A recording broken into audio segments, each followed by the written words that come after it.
On today's episode of Uncommon Sense, I interview Dr. Ben Reinhard, professor of English at the Franciscan University of Steubenville, Ohio, and the author of a recent book on J.R.R. Tolkien's Liturgical imagination.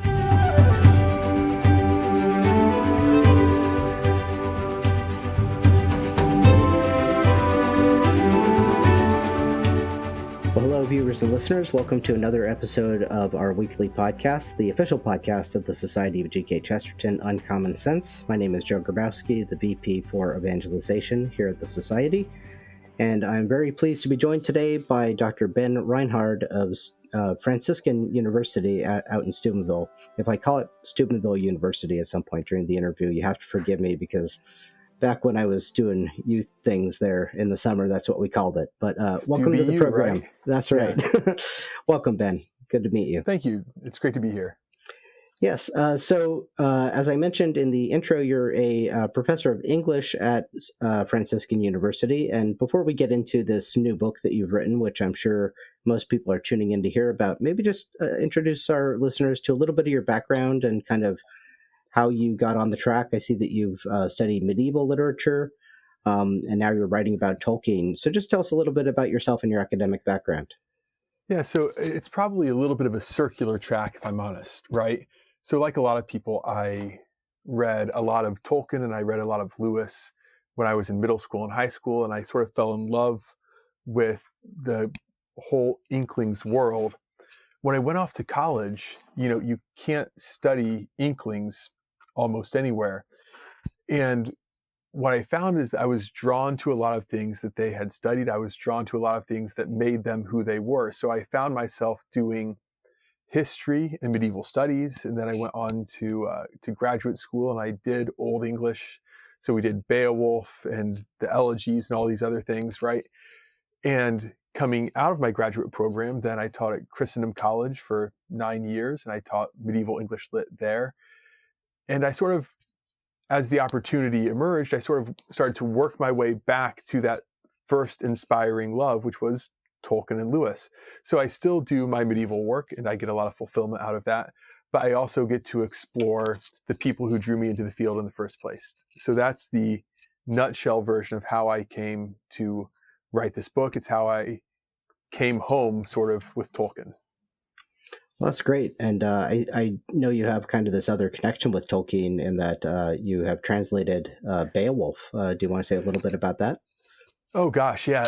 So I was heading into a sabbatical year, or a sabbatical semester, and I thought what I wanted to do with the time. And I wrestled with, well, maybe I should try to churn out a high impact article or something like that. But then my wife encouraged me to think about what I actually just wanted to do. And I was like, I want to spend as much time I can thinking about Beowulf. And it was a really fortuitous time because I went into the sabbatical in the fall of 2019. There were all sorts of things going on in our own lives at the time. But then as I'm knee deep in Beowulf, which is about, the mutability of life and how you can't hold on to anything definite in life. And God gives you these gifts, but he's going to take them back and you've got to be willing to let them go. We come crash into the pandemic. And so I'm huddled in this little garden shed we had, translating Beowulf as the world outside me is falling apart. And it was one of the more unique and unforgettable experiences, really of my whole life to do that. So it is then another connection point with Tolkien, right? He did his prose translation. I tried to do a verse translation. And again, if you're locked up for 6 months in COVID quarantine, COVID lockdown, there are worse ways to spend the time. That's certainly the case, yeah. And I think your Beowulf scholarship, if nothing else, paid off significantly in being able to elucidate and elaborate upon Tolkien's imagination and his vision, because certainly a lot of connections there, as we might get to speak about, in terms of, the kind of the same soil that forms the Beowulf author, whoever he may have been, forms Tolkien's imagination. There's this kind of connection with the liturgical seasons and things like that. So why don't we hop into this discussion? The book we're going to be talking about, for those watching the YouTube episode, is this, The High Hallow, Tolkien's Liturgical Imagination, and this is from Emmaus Road Publishing, from the St. Paul Center out there in Steubenville, Ohio. And I received this copy this weekend and got through it. Just finished it last night. Really enjoyed reading it. Writing about an author that has been so well covered, what would you say struck you as kind of a major insight or something maybe you were surprised by in your research? That's always a question I'd like to ask authors when they work on subjects like this. So I think the thing that was sort of most surprising is how naturally the liturgical year gets reflected in Tolkien. And then sort of stepping back, the reflection of how powerfully the liturgy can and should impact the imagination of all of us, because this is a shared public thing that we do. So it's the realization that Tolkien, he's not deliberately setting out to do half of what he does when it comes to the liturgy. It's just that this is something that's been present to him. It's something that he spends, 45 minutes every day committing to memory. It's something that he internalizes. And then if you internalize it, I had a friend point out to me, you come to think through things. You're not thinking about the liturgy, you think through the liturgy. And I think that's a fantastic way to think about it. I was not expecting to find that. I knew that the liturgy was important for creative imagination, right? If you look at medieval works, you find it scattered through everything. It governs the progress, in some ways, of Beowulf. Certainly Sir Gawain and the Green Knight works like this. And I expected to find that in Beowulf, or in Tolkien rather, but I didn't expect to find it sort of as powerfully and as naturally as I did. Yeah, I was impressed by a lot of the connections you bring out in the book, and particularly, if I may, I was struck by your ability to kind of flesh out this thesis with respect to The Hobbit and The Lord of the Rings, because, as a Tolkien geek myself, I would have said, for my money, the Silmarillion is kind of maybe the easier case to be made here, but I think you set yourself the harder challenge, and I think, though, the commensurate reward is higher as well. Well, I think it's important to engage with Hobbit and Lord of the Rings because, first of all, that's the starting point for everybody, right? Yeah. It's the more hardcore fans who go to Silmarillion, but it's in a hole in the ground there lived a Hobbit, right? When Mr. Bilbo Baggins announced, these are the things that we know about. So going to those things where he says he suppressed most of the religious information and finding it there was really, really interesting. But here you have to deal with the Tolkien who is not always straightforward in what he says, right? He says, they leave Rivendell on December 25th. No significance to December 25th at all. Yeah. And then the ring happens to be destroyed on March 25th. And again, no significance. There are ways where, again, I think he plays coy. And I do think it's true that he's not always consciously thinking about these things when he produces them. But the thing about a liturgically formed imagination is you don't have to be thinking about it. That's the entire point.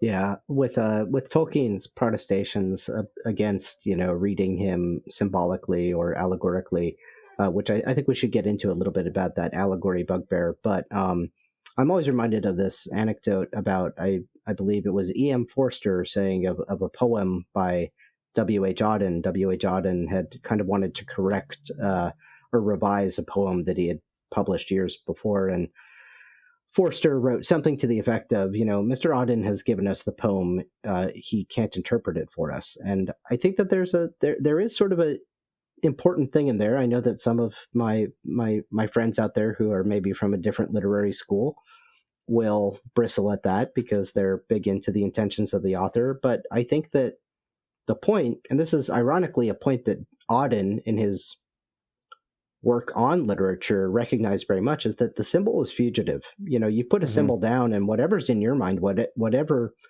you choose as, or is consciously motivating you, the interpretive, the interpretive space is pretty wide. And how you've been formed, your imagination is kind of, it's a slippery area. You can't really necessarily pin it down too easily. Yep. If we can, let's say a little bit more though about this distinction, let's say, and how do you think allegory squares? Because if I think some people just reading the blurbs about the book might think, oh, the liturgical year is in The Lord of the Rings. They're going to want to see that December 25th means something in the way that Aslan means Jesus, maybe. But that's not what you're talking about, correct? It really isn't, no. So obviously when we talk about allegory in Tolkien, we're sort of diving right into a jungle of conflicting interpretations. And even some of Tolkien's interpretations are themselves conflicting and self-contradictory, right? The main thing he says is there's no deliberate conscious allegory in my work at all. I've heartily detested allegory in all its manifestations. He'll say that, but then he'll also say, well, if you must, you can read it as an allegory of, an allegory of death or something like this, right? Mm-hmm. So there are ambiguities in Tolkien to start off with, even though, again, dominant note is I don't like allegory. What he says, though, is that there's such a thing as applicability, where a reader can see, if a story is well constructed, application to their lives. This is then the freedom of the reader to find interpretations that the author might not have intended. And he also says that really great stories, because they touch on universals, are by themselves, are in and of themselves, susceptible to an allegorical interpretation. So that's just the confusion in Tolkien's own statements on the thing. Mm-hmm. I do think the liturgical lens is really, really nice because it frees you from saying, going up Mount Doom, that means Christ going up to Calvary. You don't have to say that. You can say Tolkien's mind is patterned on the liturgy and it reproduces these patterns whether he wants to or not. So it's not saying Frodo is Jesus, the ring is the cross, or the ring is sin. You can't quite do that. That gets really, really muddy. But to say that Frodo's journey parallels or Frodo's journey mirrors is something that there's perfect freedom to say. And once you look closely at it, you find that there are more parallels there than you would even expect on a superficial level. Yeah, and I think what I love about the liturgy as sort of this interpretive key that you're using in this study is that the liturgy itself kind of has this very interesting symbolic language about it, right? First of all, obviously, par excellence, the sacraments are symbols that literally convey what they symbolize and mean. But if you've spent any time reading liturgists and liturgical theology, you get down to, well, the altar is Christ. The priest is Christ. The altar is Christ. The word is Christ. The Paschal candle is Christ. Actually, the whole church building, especially when cruciform, that's Christ. So it's sort of like, well, everything's Christ, but obviously not in the same way, in the same mode, in the same expression, and meaning different things at different times too. No, and this is where the church's symbolic imagination is so much richer and more flexible than we tend to give it credit for. Again, in the context of the liturgy, here we are, we sing the Sanctus. Now we're like the seraphim before the throne of God, right? Now we sing the Gloria in Excelsis. Now we're someone else. So our identity is shifting. We look to models. We look to Abraham, our father in faith. We look to your high priest Melchizedek and their offerings as anticipating ours. And so there's this continually shifting symbolic signification that's all around us, which is probably a little bit more of how Tolkien works than, again, sort of if we want to do the very, I don't want to say allegory, and I don't want to say logocentric, but the much more Protestant way that C.S. Lewis does it, right? It's not as flexible. If you miss that the big talking lion represents Jesus, you've kind of missed the point, right? So there's a greater symbolic flexibility in Tolkien. Because it's more flexible, though, doesn't mean it's not there. And because it's more flexible, it doesn't mean it's not powerful. And that's where I think there's more vigorous debate around Tolkien, but also more fruitful reading that can be done with him. Yeah. It's, it is something that our tradition has in this ritualization and sort of just there's two ways that I think that forms somebody. One is just through having ritual and the pageantry. The metaphor I like to use for that in describing kind of how authors, whether it be J.R.R. Tolkien or Flannery O'Connor, are formed is that nowadays, if you're out with somebody and they make a mistake, the secular person will say, my bad. it's not uncommon for the Catholic to say mea culpa and actually hit their chest, right? Mm-hmm. And that's just kind of a neat little instantiation of we're different. We think Mm-hmm. differently. Our expression, it blends into the way that we speak and even the way that we admit that we messed up, in our bowling league. So that's one aspect of it. But the other aspect is this connection to nature and the seasons, which I think in some ways has, not to be too controversial, but in with the new calendar and with the technological age in which we live, with all of its artificial lights and things, we're, I would say, a couple maybe steps more removed from this way of formation than Tolkien was. What do you think about that? I think you've triggered me now. Okay. So let's start off with the electric lights. I'm in the middle of teaching Beowulf to a medieval English literature class Mm-hmm. right now. And I said, none of us can actually adequately appreciate the symbolism and the emotions that Beowulf is meant to evoke from us because we're not scared of the dark anymore, right? In a world without electric light, when you see the sun going down, the shadows lengthening, and there's this primal thing that starts gnawing at the back of your brain when you feel that, there's something going on there. And when we read Beowulf, we're like, oh, it's getting dark, who cares? But, the example I give is, if you've ever been hiking and miscalculated how far you have to go, or you take a wrong turn and you feel this primal terror, you become a small child again when Mm-hmm. it's getting dark. That's what's meant to be evoked there. And we don't have it anymore. And then you take that one tiny little anecdote and multiply it and extend it to everything. Extend it to the world coming back to life in the springtime. Extend it to things drying up and dying and falling in the fall and the long sleep of winter. These things are much more powerfully felt in pre-industrial societies.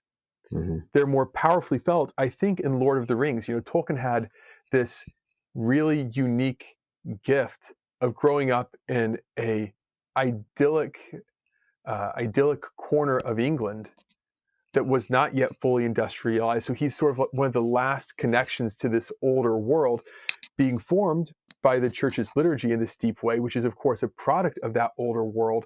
He's able to give us something that most modern authors would struggle mightily to do. And I'll shut up in a second, but this is so powerfully important. One of the funniest things people say about Tolkien is like, well, Tolkien feels pagan.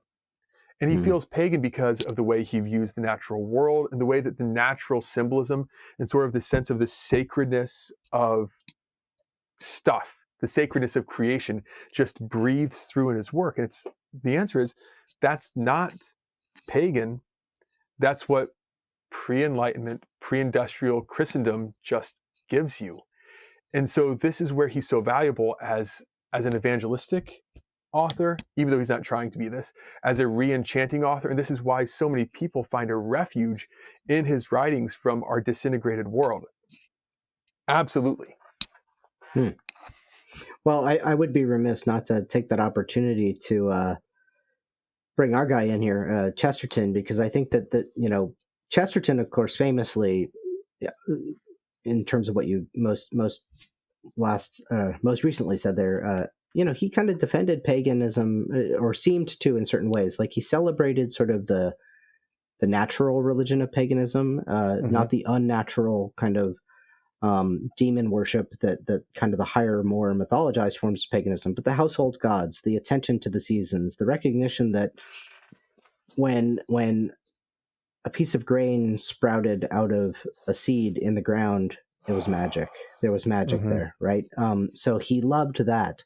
So that's definitely a connection that I think these two authors share. And I think Chesterton, he said in one place, I'm kind of paraphrasing, but sort of that the pre-Christian pagans, had that benefit of being pre-Christian. He's like, whereas the post-Christian pagans now, they're in a real dire trouble. So there's a distinction to be made there. But Tolkien also shares this in common with Tolkien, or excuse me, Chesterton shares this in common with Tolkien, which is that people want to interpret them in this kind of constraining way. The Man Who Was Thursday, famously, I don't know if you're familiar with the novel, but everybody's like, oh, it's an allegory of the book of Job, or it's this, that, or the other. The problem is any of those interpretations that you stretch too far, they break. And I think it's simply because Chesterton was just playing with a rich paint box of symbolism and what could be meant by things. And I don't think ultimately it resolves that easily into a one-to-one interpretation. No, I don't think it does either. But Chesterton, in some ways, he's the great forerunner of all the 20th century Christians who are trying to resist positivism and try to recover enchantment and wonder. I was reading The Ethics of Elfland recently, and Chesterton says, I knew about Jack and the Beanstalk before I ever tasted beans. And Tolkien almost echoes this On Fairy Stories, where he says, it was in fairy stories where I first learned the wonder of words and of things, because, again, we live in a world where everything is sort of taken for granted. We take a world where everything is measured and known and reduced. But Chesterton, Tolkien, and I think we can throw Lewis into the mix too, are trying to drag us back to see the universe as a gift, to see the universe as wonderful and bearing meaning and significance that we don't create, but we discover and can then use as part of the ladder to raise our minds to God. So the sympathy there is profound. And I would love to see it be more explored in both Chesterton and Tolkien circles. There are some who do it. I think we could do it an awful lot more. Yeah, I think we could. And I think, too, just the common experience of all these men of familiarity with language, the way that they had it, and with other languages and with ancient languages, and the wonder of expression in words is also a big part of this. Like, yes, they had this tighter connection to nature, but they also just had this, in all of their cases, they were poets at heart. I would argue that, well, Chesterton maybe arguably was more of a painter even, or an artist that way, but they all drew too. They were all, Tolkien has beautiful, line drawings and things. If you look at his illustrations of not just his major corpus, but the wonderful letters to Father Christmas, Oh my gosh. Great artist, right? So, just this, that idea of wonder, I think is such a connection to be explored between, and how the liturgy shapes you for wonder, but also just knowing how much the world robs us of wonder, right? Chesterton has that great line, the world will never starve for want of wonders, but for want of wonder, right? The virtue of being able to wonder at things, because we see it so often, it becomes quotidian. He never got over the fact that, you could take this metal tree and put a light on it and, give light by it. It kind of is, every lamppost to Chesterton is Idrisil, right? Well, as I said, I deeply appreciated the book, and, I think we would also be remiss not to talk about, just a little bit for our readers that might not be aware, like just the liturgy in Tolkien's life. They might not be aware of kind of where he was brought up and by whom, and how he kind of had in a certain place, he had a privileged vantage point into the liturgy that the average person maybe doesn't have, and which is why it was perhaps more instructive for him than even some of his Catholic contemporaries. Want to comment upon that? Oh, certainly, yeah. Tolkien, reflecting on his upbringing late in life, says that in many ways he had the good Catholic home in excelsis, right? Like to the nth degree, the Catholic home. His mother converts to Catholicism in 1900, and Tolkien is then received, because he's over the age of reason, he has to be received separately. And when this happens, the faith becomes arguably the governing element in his life. His mother moves them from house to house to get closer to good churches, and then she dies of diabetes in 1904. When this happens, Tolkien is put under the guardianship of Father Francis Morgan, who was Cardinal Newman's personal secretary.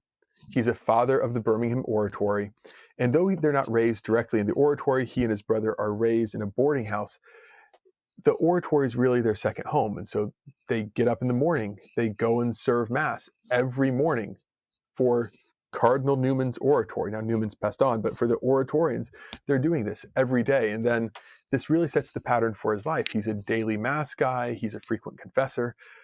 And because he's also, a 1 in a million intellect, he's also doing things like memorizing proper.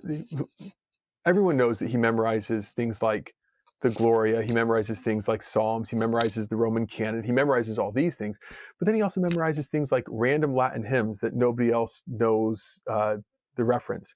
He'll quote propers. There's one really funny time where he paraphrases a proper, the introit for the Mass at dawn on Christmas. He paraphrases this in a letter to a Protestant friend who's just utterly helpless. He writes to another Catholic saying, "What's Tolkien talking about here?"